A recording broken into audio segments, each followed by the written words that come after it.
নমস্কার বন্ধুরা, আজকে আমি আমার বাগান থেকে এই ব্লগটা শুরু করলাম। তোমরা কেমন আছো? আমিও ভালো আছি। সরি, এই এখন উঠে দেখো কি রোদে তাকানো যাচ্ছে না। বাগান থেকে শুরু করছি। এখন আমি একটা নতুন রেসিপি রান্না করব।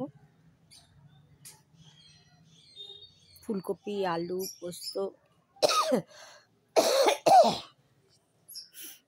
পেঁয়াজ কলি, ক্যাপসিকাম দিয়ে করব। দেখতে থাকো। প্রথমে আমি আলুগুলোকে একটু ভেজে নিয়েছি। ভেজে নেওয়ার পরে এর মধ্যে প্রথমে নুন হলুদ দিয়ে এরকম ডুমো ডুমো করে আলুগুলো কেটে ভেজে নিয়েছি। এবং ভাজার পরে দেখছি একটু নরম হয়েছে কি না। হ্যাঁ, একটু দেখছি নরম হয়েছে কি না। নরম হয়ে গেছে। এরপরে আমি ফুলকপিগুলোকে দিয়ে দেবো এর মধ্যে। ফুলকপিগুলোকে আমি নুন হলুদ মাখিয়ে রেখে দিয়েছি। এই ফুলকপি আলুগুলোকে আমি এর মধ্যে দিয়ে দেবো। আঁচটাকে তখন বাড়িয়ে দেবো।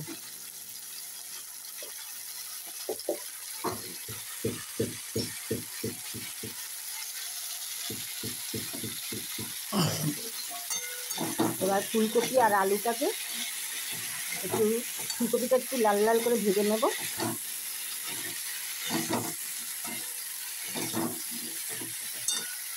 ফুলকপিটা একটু ভাজা ভাজা হয়ে আসলে আমি তখন দেখো ফুলকপি আর আলুগুলোকে একটু লাল লাল করে ভাজা করতে করতে এখানে আমি কী কী দেব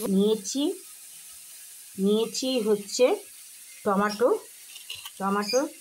কড়াইশুঁটি, পেঁয়াজ কলি, আর ওদিকে হচ্ছে ক্যাপসিকাম, কাঁচা লঙ্কা কুচি। কাঁচা লঙ্কাগুলো বেশি ঝাল না বলে আমি একটু বেশি পরিমাণে নিয়েছি। আর নিয়েছি পোস্ত বাটা।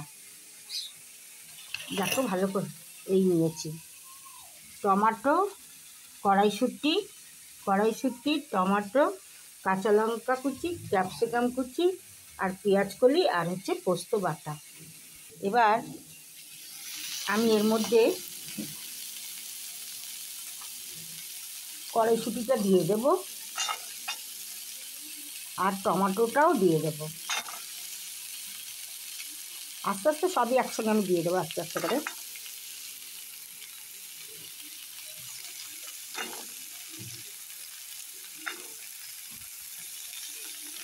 এবার দেব লঙ্কা কুচি।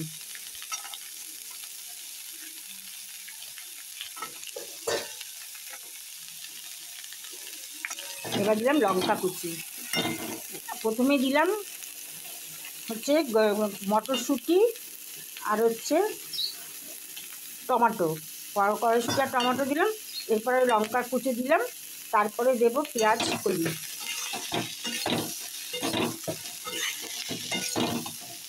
দাঁড়াও না,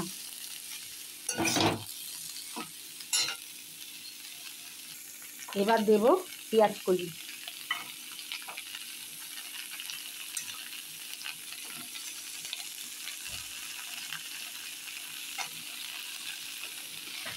এইভাবে পেঁয়াজ কলিটা দিয়ে এরপরেও নাড়তে থাকবো। যখন একটু মজে আসবে তখন আবার ক্যাপসিকামটা দেব। এবার এর মধ্যে কিন্তু আমি নুন হলুদ সব দেওয়া আছে। আর পোস্তটা হলুদ না দিলে চলে, হালকা একটু হলুদ দিয়েছি। এবার আরেকটু লবণ দেবো এর মধ্যে। কে কে আমার মতন এরকম রান্না করতে করতে চা খাও বলো তো? এই দেখো 1 কাপ চা নিয়ে বসে গেছে। এই দেখো, দেখতে পাচ্ছ? এই চা নিয়ে বসে গেছি 1 কাপ। এই যে কে কে রান্না করতে করতে আমার মতন চা খাও বলবে তো? এই দেখো পেঁয়াজ কলি দিয়ে দিয়েছি। পেঁয়াজ কলি দেওয়ার পরে একটু নাড়াচাড়া করে নিয়েছি। নাড়াচাড়া করে নিয়ে এবার ক্যাপসিকামগুলো দিয়ে দিচ্ছি।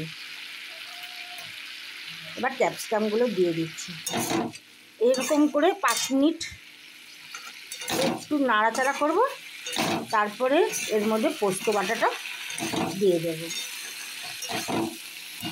এইভাবে করে খেয়ে দেখো। ফুলকপি যাদের খেতে ইচ্ছে করবে না তাদেরও খেতে ইচ্ছে করবে। এরকম দিয়ে ছোটো ছোটো করে ডুমো ডুমো করে ফুলকপিগুলো কেটে নিয়েছি। যাদের যাদের ফুলকপি খেতে ইচ্ছে করবে না তারাও খেতে চাইবে।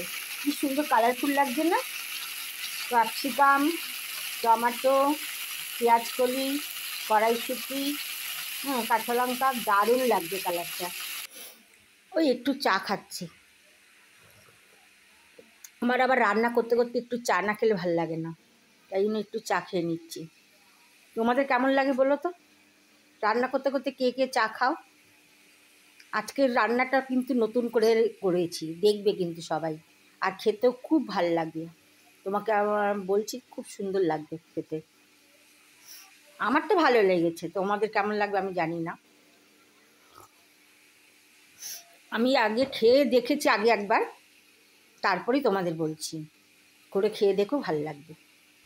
একদিকে ভাত বসিয়ে দিলাম, এই যে একদিকে ভাত বসিয়ে দিয়েছি, আর একদিকে আমার এই রেসিপিটা হচ্ছে। এরকমভাবে 5 মিনিটের মতন নাড়াচাড়া করতে হবে। 5 মিনিটের মতন নাড়াচাড়া করলে পেঁয়াজকলি আর ক্যাপসিকামটা হালকা ভাজা ভাজা হবে।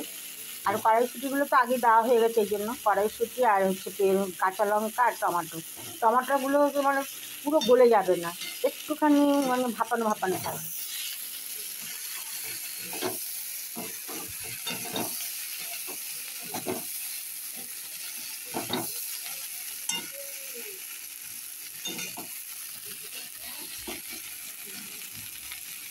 এরপরে আমি পোস্ত বাটাটা দিয়ে দেবো।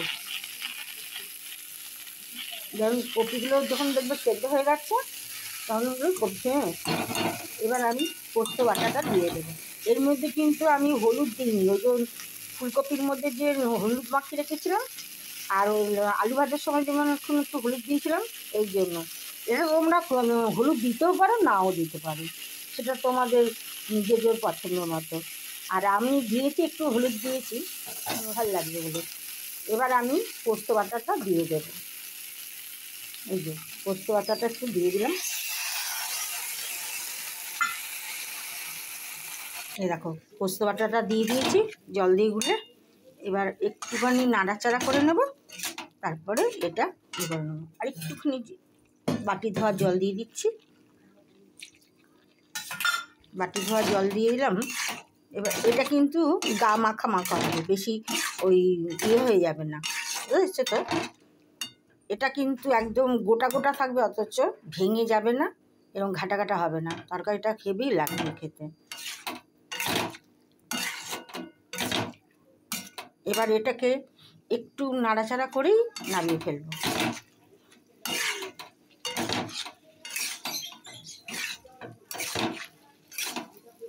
বেশি জল দিতে হয় না এগুলোকে কারণ না জল দিলে তোমার অসুবিধা হয়ে যাবে। জল দেবে না, শুধু বাটি ধোয়ার পোস্ত বাটার জলটাই শুধু দেবে, এছাড়া আর কিচ্ছু দেবে না।